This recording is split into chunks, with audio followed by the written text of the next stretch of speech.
বাংলাদেশে সন্ত্রাসী হামলার আশঙ্কা, ভ্রমণ সতর্কতা যুক্তরাজ্যের। নিজ দেশের নাগরিকদের বাংলাদেশে ভ্রমণের ক্ষেত্রে সতর্কতা করেছে যুক্তরাজ্য।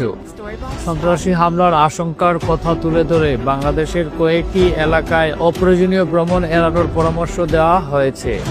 মঙ্গলবার ৩ ডিসেম্বর দেশটির পররাষ্ট্র দপ্তরে এক বিজ্ঞপ্তিতে এই সতর্কতা জারি করা হয়। ফরেন কমনওয়েলথ অ্যান্ড ডেভেলপমেন্ট অফিসের FCDO বিজ্ঞপ্তিতে বলা হয়, সন্ত্রাসীরা বাংলাদেশের ভেতরে হামলা চালাতে পারে।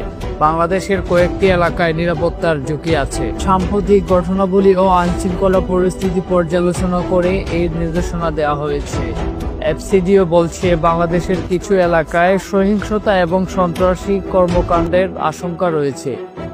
এছাড়া স্থানীয় বিরোধ ও নিরাপত্তা বাহিনীর সাথে সংঘর্ষের জড়িত ভূমিকা রয়েছে।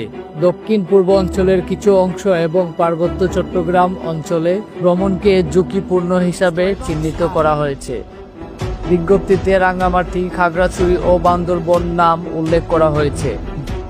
ব্রিটিশ নাগরিকদের জরুরি প্রয়োজনে ভ্রমণের সময় সতর্ক থাকা এবং স্থানীয় প্রশাসনের নির্দেশনা মেনে চলার আহ্বানও জানিয়েছে দেশটি।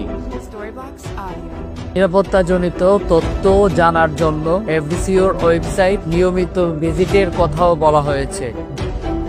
যুক্তরাজ্য সরকারের জারি করা এই সতর্ক বার্তায় বাংলাদেশের অন্তর্বর্তী সরকার কি পদক্ষেপ নেয় তাই এখন দেখার বিষয়। কেননা সন্ত্রাসী হামলার বিষয়ে যুক্তরাজ্যের এই আশঙ্কা বাংলাদেশের জন্য গুরুত্বপূর্ণ একটি বার্তা।